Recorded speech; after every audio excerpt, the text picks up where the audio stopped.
Students, आप सबका एक बार स्वागत है। आज हम लोग लेके हैं क्लास 10 इंग्लिश ग्रामर का एडवांस प्रैक्टिस सेट, जिसमें आज हम लोग बात करेंगे डिटरमाइनर्स का और इसमें सेट 1 का बात करेंगे। डिटरमाइनर्स को हमने 2 सेट में रखा है और पहला सेट में 10 क्वेश्चन होगा, जिसमें क्वांटिफायर्स और डिस्ट्रीब्यूटिव्स को कवर करेंगे। सबसे पहला क्वेश्चन है फिल इन द ब्लैंक्स। पहला क्वेश्चन में ही फिल इन द ब्लैंक्स है, खाली जगह है। उसमें of the 2 applicants has the required certification so we must look elsewhere. आप लोग जो है पेन एंड पेपर लेके बैठिएगा और अपना अपना आंसर देंगे साथ ही साथ, ताकि देखें कि किसका कितना सही होता है। लास्ट में आप जरूर आंसर करें कि आपको आउट ऑफ 10 कितना सही हुआ। तो यहाँ बता रहा है 2 एप्लीकेंट्स हैं, जिसमें जो रिक्वायर्ड सर्टिफिकेशन था वो फुलफिल हुआ नहीं हुआ वो अलग बात है, लेकिन यहाँ बोल रहा है so we must look elsewhere. ये बता रहा है कि उनको इसके अलावा दूसरी जगह देखना होगा। तो इसके कौन से ऑप्शन सही होंगे, इधर, नीदर, ईच या बोथ। तो चलिए इसका आंसर देख लेते हैं। तो इसका आंसर होगा नीदर। ये नीदर इसका आंसर होगा, क्योंकि यहाँ बताया 2 एप्लीकेंट्स हैं और दोनों के होते हुए इनको कहीं और दिख रहा है। तो इसका मतलब दोनों के दोनों जो है यहाँ पे सेलेक्ट हो नहीं हो पा रहा है। Neither of the 2 application has the required certification, यानी कि जो सर्टिफिकेशन इनको चाहिए था ये दोनों को जो है कवर नहीं कर पा रहे हैं, इसलिए इनको कहीं अलग जगह देखना पड़ रहा है। नेक्स्ट क्वेश्चन देख लेते हैं। क्वेश्चन नंबर 2 है identify the error and correction. Error को फाइंड कीजिए और करेक्शन कीजिए। Can you lend me few rupees to buy a pen from the shop. यहाँ पे कौन सा जो है रॉन्ग है और क्या सही होगा। तो इसका राइट आंसर देख लेते हैं। राइट आंसर इसका होगा अ फ्यू, करेक्शन, और रॉन्ग होगा फ्यू। क्यों? फ्यू जो है ऑलमोस्ट नथिंग होता है, लेकिन यहाँ उसको बोला can you lend me few rupees, यानी कि कुछ मांग रहा है, तो कुछ के लिए एफ ही होगा, मतलब कम ही सही, बहुत कम है, स्मॉल अमाउंट ऑफ ही सही, लेकिन इसमें जो है कुछ वो मांग रहा है। और फ्यू जो है बिल्कुल ही नथिंग है, जीरो है।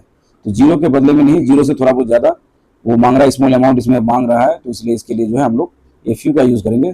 Since the person is asking to borrow some rupees, कुछ पैसा मांग रहा है, इसके लिए ये पॉजिटिव सेंस में जाएगा, इसलिए स्मॉल अमाउंट को शो करने के लिए हम लोग ए फ्यू का इस्तेमाल करेंगे।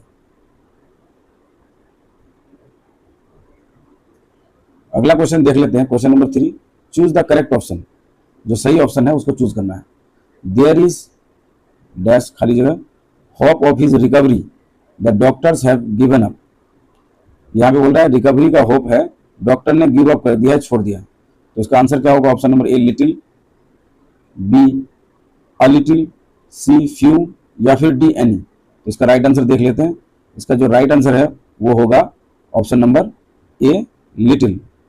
यहाँ बोल रहा है कि बहुत ही कम चांसेस हैं इनके सही। Doctor notice that doctors have given up, यहाँ जो है डॉक्टर ने छोड़ दिया है। The hope is almost completely gone, पूरा उम्मीद जा चुका है, तो इसलिए लिटिल। लिटिल जो है हमेशा याद रखिएगा नेगेटिव सेंस में आता है, तो लिटिल का मतलब यहाँ पे होगा नथिंग, और ए लिटिल अगर होता तो यहाँ पे होता स्टिल सम होप। तो लेकिन इसका answer option number a little होगा। अगला क्वेश्चन देख लेते हैं। फिल इन द ब्लैंक्स ये भी है। Student in the classroom was given a separate project module. Student को क्लासरूम में सेपरेट प्रोजेक्ट मॉड्यूल दिया गया। इसका option a each, option b all, option c several या फिर ऑप्शन डी बोथ। तो कौन सा आंसर होगा आप लोग फटाफट लगाइए।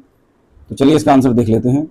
इसका आंसर होगा ऑप्शन नंबर ए ईच। ईच इसका आंसर होगा। एक्सप्लेनेशन देखें। यहाँ पे सिंगुलर नाउन जो स्टूडेंट है एंड वर्ब वाज गिवन, ये 2 वर्ड है। वर्ड्स लाइक ऑल और सेवरल या फिर रिक्वायर प्लूरल नाउन्स की जरूरत नहीं है, प्लूरल वर्ब की जरूरत है। ईच जो है फोकस ऑन इंडिविजुअल्स 1 by 1। यहाँ पे हर बच्चे को जो है अलग अलग जो है मॉड्यूल, प्रोजेक्ट मॉड्यूल दिया गया है, तो यहाँ पे आंसर होगा ईच। नेक्स्ट क्वेश्चन देख लेते हैं। क्वेश्चन नंबर 5 है आइडेंटिफाई एरर एंड करेक्शन। गलती को देखिए और करेक्ट कीजिए। ही spent all money he had earn on buying unnecessary gadgets. उसने सभी पैसे अननेसेसरी गैजेट पर खरीदने में लगा दिए। तो इसका राइट आंसर होगा, यहाँ पे एरर हो जाएगा ऑल, और ऑल के जगह में ऑल द होगा। नाउन जो है यहाँ पे मनी है, जो descriptive clause he had earn के साथ उसको एक्सप्लेन किया जा रहा है, इसलिए उसके जगह में जो हम लोग ऑल द मनी लगाएंगे। यहाँ पे ऑल जो है अकेले फिट नहीं बैठता, we must add the definitive article. यहाँ पे आर्टिकल लाना जरूरी था ताकि मनी को डिफाइन कर पाए। नेक्स्ट क्वेश्चन नंबर 6 है कंप्लीट द सेंटेंस। सेंटेंस को कंप्लीट कीजिए। I have invited dash friends only 3 और 4 आर कमिंग। मैंने कुछ दोस्त मंगा बुलाए और उसमें 3 या 4 आए, तो इसके राइट आंसर कौन से होंगे? Option number a few, option be few, option see many या फिर ऑप्शन डी सेवरल। तो चलो इसका राइट आंसर देख लेते हैं। इसका राइट आंसर होगा ऑप्शन नंबर बी फ्यू। यहाँ पे कुछ ही दोस्त आए। सेंटेंस में बोल रहा है कि उसने कई लोगों को बुलाया लेकिन उसमें से ओनली 3 ही आए और 4 आए हैं, तो जितने उसने बुलाए थे उससे बहुत कम आए, इसलिए यहाँ पे फ्यू लिया जाएगा, क्योंकि यहाँ पे नेगेटिव पॉइंट दिखा रहा है, शॉर्टेज है उनको, जितने लोगों को बुलाया था उससे शॉर्टेज है, तो नेगेटिविटी कुछ दिखा रहा है। अगला क्वेश्चन देख लेते हैं, question number 7, choose the option. यहाँ पे भी ऑप्शन चूज करने का है। You can park on dash side of the street, both are permitted, दोनों तरफ जो है परमिट है। तो यहाँ क्या होगा? Option a either, option b neither, option c each या फिर ऑप्शन डी एवरी। तो चलिए इसका राइट आंसर देख लेते हैं। इसका राइट आंसर होगा ऑप्शन नंबर ए ईदर। बोला कि पार्क में बोथ साइड जब परमिटेड है, बोथ साइड जब परमिटेड है तो कहीं पे भी आप पार्क कर सकते हैं। अगला क्वेश्चन देख लेते हैं। अगला क्वेश्चन है spot the error and correction. गलती को देखिए और करेक्ट कीजिए। He has less books on English literature than his sister. उसके सिस्टर के बदले उसके पास काफी कम बुक है, तो इसका राइट आंसर क्या होगा? राइट आंसर होगा लेस के जगह में हम लोग फीवर का इस्तेमाल करेंगे।